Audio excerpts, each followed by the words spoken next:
అందరికీ నమస్తే అండి. పోసాని కృష్ణమురళి. చిరంజీవి గారిని ఉద్దేశించి నిన్న చిరంజీవి గారు పవన్ కళ్యాణ్ గారికి మద్దతుగా ఒక వీడియో మాట్లాడడం జరిగింది. ఆ వీడియోలో స్పష్టంగా పిఠాపురం ప్రజలను ఉద్దేశించి నా తమ్ముడిని గెలిపించండి. పవన్ కళ్యాణ్ లాంటి వ్యక్తి అసెంబ్లీలో ఉంటే ప్రజలకు మేలు జరుగుద్ది. నా తమ్ముడు ప్రజలకు సేవ చేయాలని చెప్పేసి రాజకీయాల్లోకి వచ్చాడు అని చెప్పేసి ఆయన మాట్లాడింది. దానికి వీళ్ళు ఏం మాట్లాడుతున్నారో, ఎంత నీచంగా మాట్లాడుతున్నారని ఒకసారి వినిపిస్తాను చూడండి. కళ్యాణ్ని గెలిపించండి అని చిరంజీవి గారు స్టేట్మెంట్ ఇచ్చారా? ఎలా ఇస్తారు చిరంజీవి గారు ప్రజలంటే ఆయనకి లెక్కలేదు కదా, ప్రజలంటే ఆయనకి చాలా చీప్ ఒపీనియన్ కదా, వాళ్ళే మిగుతారులే మన్ని అని కదా. దేనికి అసలు నువ్వు మాట్లాడిన దానికి ఆయన మాట్లాడిన దానికి సంబంధం ఏముంది అసలు? అంటే ఇంకేంటి వీళ్ళు ఏమనుకుంటున్నారంటే వీళ్ళ అధికారంలో ఉంటే ఎవడో క్వశ్చన్ చేయకూడదు, ఇంకొకరికి ఎవరికో కూడా మద్దతు ఇవ్వకూడదు. తప్పే ఉంది అందులో. ఇప్పుడు చిరంజీవి గారికి పవన్ కళ్యాణ్ గారు సొంత తమ్ముడయ్యా, మద్దతు ఇచ్చుకుంటాడో ఎన్నికల ప్రచారంలో పాల్గొంటాడో ఆయన ఇష్టం వచ్చింది చేసుకుంటాడు అవసరమైతే. మీకేం బాధ? మిమ్మల్ని విమర్శించలేదే, మీ గురించి మాట్లాడలేదే, మీ పరిపాలన విధి విధానాల గురించి ఆయన ఎక్కడా మాట్లాడలేదే, ఎక్కడా ప్రస్తావించలేదు ఆయన. మరి నీకు ఎందుకు అంత కడుపుమంట? ప్రజలంటే చులకన, ఏం పీకుతారులే అంటే నాకు అర్థం కాదు. దేని గురించి అసలు?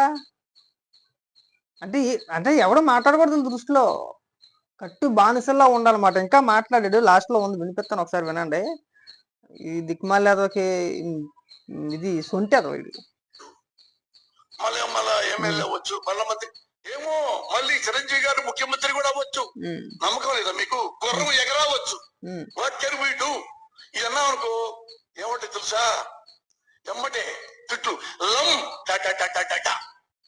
అంటే అసలు ఏం లం డడ్డరా లీక్ ఎదవల్లాగా ఎలా తయారయ్యేవో నాకు అర్థం కావట్లా. లం డడ్డా ఏంటి అసలు? అసలు నువ్వేం మాట్లాడుతావు నీకన్నా అర్థమవుతుందా? చిరంజీవి గారు మీకు ఓటెయ్యొద్దు అని చెప్పి అనలేదురా. చిరంజీవి అనే వ్యక్తి వైఎస్ఆర్సీపీ పార్టీకి ఓటెయ్యొద్దు, జగన్మోహన్ రెడ్డికి ఓటెయ్యొద్దు అని చెప్పేసి ఎక్కడా మాట్లాడాల ఆయన. ఆ ప్రస్తావన తేలా, మీ గురించి మాట్లాడాలా. మీ పార్టీని ఉద్దేశించో, జగన్మోహన్ రెడ్డి ఉద్దేశించో, లేదంటే మిమ్మల్ని ఉద్దేశించో రాష్ట్రాన్ని సర్వనాశనం చేసేసేటరా జగన్మోహన్ రెడ్డికి ఓటెయ్యొద్దు అని చెప్పేసి ఆయన మాట్లాడాలా. ఆయన సింపుల్గా మా తమ్ముడికి ఓటేయండి, మా తమ్ముడిని గెలిపించండి, మా తమ్ముడు ప్రజాసేవ చేయడానికి రాజకీయాల్లోకి వచ్చాడు, మా తమ్ముడు లాంటి వ్యక్తి అసెంబ్లీలో ఉంటే రాష్ట్ర ప్రజలకు మేలు జరుగుతుంది, రాష్ట్ర సమస్యలపైన ఆయన పోరాడే శక్తి ఆయన దగ్గర ఉందో పోరాడతాడు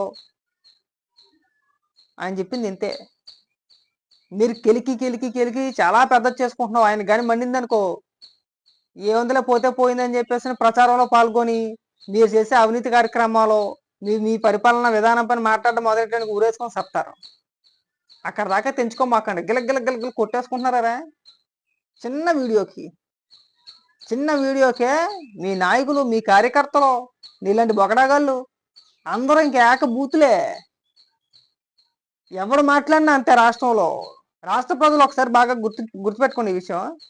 ఇది ఇప్పుడేనే కాదు, గతంలో కూడా జబర్దస్త్ బుల్లెట్ భాస్కర్ ఒక ఆయన, ఇంకో కొంతమంది సెలబ్రిటీసు, తర్వాత రీసెంట్గా చిరంజీవి గారు, అంతకుముందు కూడా ఎవరు వీళ్ళకి వ్యతిరేకంగా మాట్లాడకపోయినా సరే, చంద్రబాబు నాయుడు గారికి మద్దతుగా మాట్లాడినా, పవన్ కళ్యాణ్ గారికి మద్దతుగా మాట్లాడినా, వీళ్ళ సోషల్ మీడియా కావచ్చు, వీళ్ళ నాయకులు కావచ్చు అమ్మనాబుర్లు తిడుతున్నారు. బాగా గుర్తుపెట్టుకోండి. దేనికంటే వీళ్ళకి 151 సీట్లు బలం వస్తుంది, భారీ మెజారిటీ. ప్రజలందరూ మన వెనకాతలే ఉన్నారు. మనం ఎవరినైనా ఎన్ని బూతులన్నా తిట్టేయచ్చు, ఏం కాదు. మళ్ళీ మనం అధికారంలోకి వచ్చేస్తాము. ఈసారి అమ్మనా బూతులు కాదు, ఇంక ఎన్ని బూతులు పడితే అన్ని బూతులు మాట్లాడతారన్నమాట. ఇంకెవరికి మాట్లాడే హక్కు ఉండదు. ఇంకా ప్రతిసారి చిరంజీవి పవన్ కళ్యాణ్ గారిని విమర్శించాలంటే పోసాని కృష్ణమురళిని తీసుకొస్తాడు. ఎందుకు తీసుకొస్తాడు నాకు అర్థం కాదు. వీడేం పీకేట్రా ప్రజల కొరకు, ప్రజల కోసం వీడు చేసిన ఉద్యమాలు ఏంట్రా, ప్రజలకు వీడు చేసిన సేవ ఏంట్రా అంటే ఏనబొచ్చు ఉండదు అక్కడ. ఈ షడగత్రాలందరినీ తీసుకొచ్చి ఇంక బూతులు తిట్టించాలి, మీడియాలో కూర్చోబెట్టించి. ఆ లండడ్డా ఏంటో నాకు అర్థం కావట్లా. ఏం భాష అది?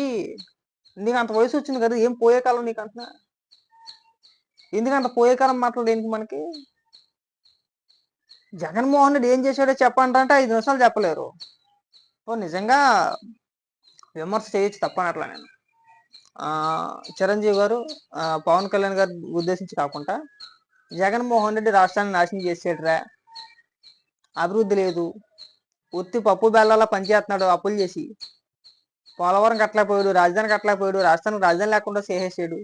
మళ్ళీ జగన్మోహన్ రెడ్డి వస్తే ఆంధ్రప్రదేశ్లో యువత అందరికీ కూడా భవిష్యత్తు ఉండదు, ఆంధ్రప్రదేశ్ యువత భవిష్యత్తుని నాశనం చేస్తున్నాడ్రా అని చెప్పేసి మాట్లాడడం మొదలు పెట్టాడు. తలగా ఎగరెట్టేసుకుంటారా? దానికి ఏమైనా సమాధానం చెప్తారు? అంటే వీళ్ళ భయం అదే. ఇప్పుడు పవన్ కళ్యాణ్ గారికి మద్దతుగా ఒక వీడియో మాట్లాడాడు, రేపు ఎల్లుండో ఖచ్చితంగా జగన్మోహన్ రెడ్డి పరిపాలన గురించి కూడా మాట్లాడతాడు ఆయన. సో అక్కడ దాకా తీసుకురానకూడదు ఆయన్ని. మనం ముందే బూతులు దాడి చేస్తే, ముందే మనం బూతులు తిట్టేస్తే ఆయన అక్కడితో ఆగిపోతాడు. ఎందుకు లేరా బాబు ఈ యాదవులతోటి, ఈ షడగత్రాలతో మనకి ఎందుకు, మనం ఒక మాట ఎందుకు మాట్లాడాలి, వెళ్తే ఈ యాదవుల చేత అమ్మనాభూతి ఎందుకు తిట్టించుకోవాలని చెప్పి చిరంజీవి గారు ఆగిపోతారనే ఆలోచన ఈ యాదవులది. అంతే కదరా? నీకు మలసి అడగెత్తరారు. ఇంక అందరిని బూతులు తిట్టుకుంటా పోతే ఎలారా? ఒక సబ్జెక్ట్ ఉండదు, ఒక పాడు ఉండదు. ఎవడన్నా మాట్లాడితే పాపం బూతులు తిట్టియాలా, చంద్రబాబు నాయుడు గారు ఎవరన్నా పొగిడినా బూతులు తిట్టియాలా, మిమ్మల్ని విమర్శించకపోయినా బూతులు తిట్టియాలి. మరి రాజకీయాలను బూతి చేసేసారు కదరా, మొత్తానికి నాశనం చేసేసారు. రాజకీయం అంటే బూత్ అయిపోయింది అంతే. మీరు వచ్చిన తర్వాత ఆ స్టేజ్కి తీసుకొచ్చారు. పట్టుమని 10 నిమిషాలు ఒక్కడ మాట్లాడరా, సబ్జెక్ట్ పరంగా పట్టుమని 10 నిమిషాలు ఒక్కడు మాట్లాడరా. మరి మీకు వచ్చింది ఏంటంటే బూతులు తిట్టాలా? ఎంతకాలం తిడతారు? ఎవరిని తిడతారు? ఎంతమందిని తిడతారు? కడుపు మండి దాకా చూస్తాడు ఎవడో ఒకడు. కడుపు మండిందనుకో మిమ్మల్ని తిట్టరు, నాకు కొడకలారా బూతులు. జగన్మోహన్ రెడ్డిని తిడతారు బూతులు. జగన్మోహన్ రెడ్డిని మనం ఏదైతే సాక్షిలో కూర్చొని మాట్లాడుతామో దాని ఓనర్ని మనం చేసేదే. గుర్తుపెట్టుకొని ఆ స్టేజ్కి తీసుకొచ్చారనుకో, నువ్వు ఒక మాట అంటే తిరిగి అదే మాట అంటారని చెప్పి ఎక్స్పెక్ట్ చేయొద్దు. మనం ఎదవా అంటే అవతల పక్కడు ఎదవా అని అండవు. అంతగా 10 ఇంతలు పెద్ద పదవి ఏదైనా ఉంటే అది వాడతారు మనల్ని.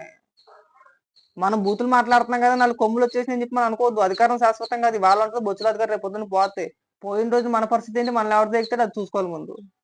దేకే నాదులు బాగా గుర్తుపెట్టుకో. యాలోకి 2 గన్నాళ్ళు ఉన్నారు కదా, మనకు సెక్యూరిటీ ఉంది, మనం ఎవరన్నా బూతులు తిట్టేయచ్చు. ఎవరిని బూతులు తిట్టేసినా కానీ మనం బొచ్చి ఏం పీకేది ఏం లేదు, గన్నాళ్ళు ఉన్నారు కదా వెళ్ళిపోవచ్చు ఇంటికి. తర్వాత ఇలా ఉండదు పరిస్థితులు. ఒక్కొని ఓటినాడు కొట్టుకుంటూ ఇడ్చుకుంటే వెళ్తారు. అక్కడ దాకా ఎందుకు తెచ్చుకోవాలంటున్నా? పరిస్థితులన్నీ ఒకేలాగా ఉండవు. ఇవాళ రేపు చూస్తున్నావు కదా నువ్వు రోడ్డు మీద పరిస్థితులు. ఒకనొక యుగంలో ఉండేదేమో, ప్లస్ రాజకీయాలు మీరు పూర్తిగా మార్చేశారు కదా. సాక్షాత్ ముఖ్యమంత్రి అన్నాడు కదా, మా కార్యకర్తలు బీపీ వస్తే ఏదో చేస్తారని చెప్పేసి. అలాగే అందరికి బీపీలు వచ్చినాయి అనుకో, ఒంట్లో ఎమికి లేకుండా ఏరేస్తారు.